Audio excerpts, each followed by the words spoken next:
Welcome session 1 मध्ये यामध्ये आपण पाहणार आहोत हिपचे जॉइंट स्ट्रक्चर काय असतं, याच्यामध्ये बोन्स काय आहेत, मसल्स काय आहेत आणि यांना आपलं फिजिओलॉजी काय आहे, यांचं फंक्शन्स काय आहे। हिप जे आहे हा सगळ्यात मोठा जॉइंट आहे। इथं एक हिप बोन असतं आणि हे फीमर आहे। तर ह्याच्यामध्ये हिप असं सॉकेट तयार करतं आणि याला फीमर हे अशा पद्धतीने असते। तर बॉल अँड सॉकेट जॉइंट असतो।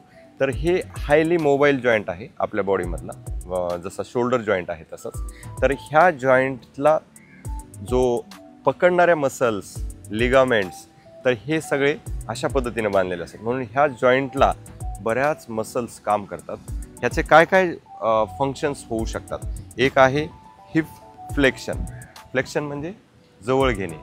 त्यानंतर हिप एक्सटेन्शन, एक्सटेन्शन म्हणजे दूर जाणे। हिप ॲबडक्शन म्हणजे बॉडीपासून लॅटरली दूर म्हणजे बाहेरच्या बाजूला, आणि हिप ॲडक्शन हे आहे। त्यानंतर हिप रोटेशन, ज्यावेळेस आपल्याला बाजूला टर्न करायचं आहे किंवा पाय टर्न करायचं आहे तर हिप रोटेशन। अशा 6 मुवमेंट्स या हिप जॉईंटमध्ये होतात। आणि ह्या मुवमेंट्स जर रिस्ट्रिक्ट झाल्या, समजा माझा पायाची रेंज आहे हे इतकाच होतोय आणि मला एखाद्या वेळेस जर जंप करावी लागली तर मग काय होईल, तुमची रेंज कमी असल्यामुळे इथं जर्क बसेल, मध्ये इंजुरी होऊ शकते।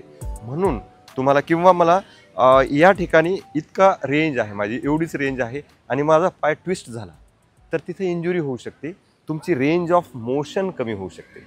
म्हणून या ठिकाणी आपल्याला ह्याची रेंज वाढवणे। त्यानंतर स्टेबिलिटी, जॉईंट हा जर स्टेबल असेल तरच आपल्या नीवर प्रॉपर प्रेशर येईल, जेवढं पाहिजे तेवढं बॅकवर, तेवढं बोन्सवर, बॅकचे जे बॅकचा जो स्पायनल कॉर्ड आहे त्यावर सुद्धा प्रेशर येणार नाही आणि पोश्चर करेक्शन होईल। तुमचं हिप जर कॉम्प्रोमाइज झालं तर बरेच वेळेस असं उभं राहतात काही जण, म्हणजे या साईडला प्रेशर आहे या साईडला नाही, तर तुमचा जो हा स्पायनल कॉर्ड आहे हा जर डेविएट झाला असा तर तुम्हाला बॅक पेन हे 100% होणार आहे। म्हणून हिप ही स्टॅबिलिटी देते बॉडीला। त्यानंतर हिप हे वॉकिंगसाठी फंक्शनल ट्रेनिंग सुद्धा होते, म्हणजे वॉकिंग वगैरे आहे, जम्पिंग आहे। तर ह्या सगळ्या मोमेंट्स स्टॅबिलिटी देते। फंक्शन्स परफॉर्म करण्यासाठी हिप जॉईंट वापरला जातो। त्यानंतर स्टँडिंग आणि वॉकिंगसाठी वापरला जातो। हिपमधल्या ज्या ह्या मसल्स आहेत ह्या समोरच्या आहेत, ह्याला म्हणतात फ्लेक्सर्स मसल। त्यानंतर ह्या हॅमस्ट्रिंग मसल आहेत फ्लेक्सरमध्ये।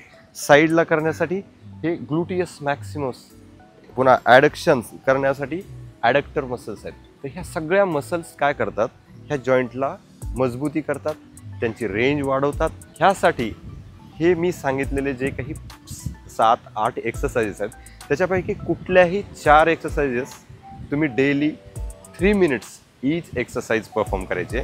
तर आपण बघूयात एक एक एक्सरसाइज।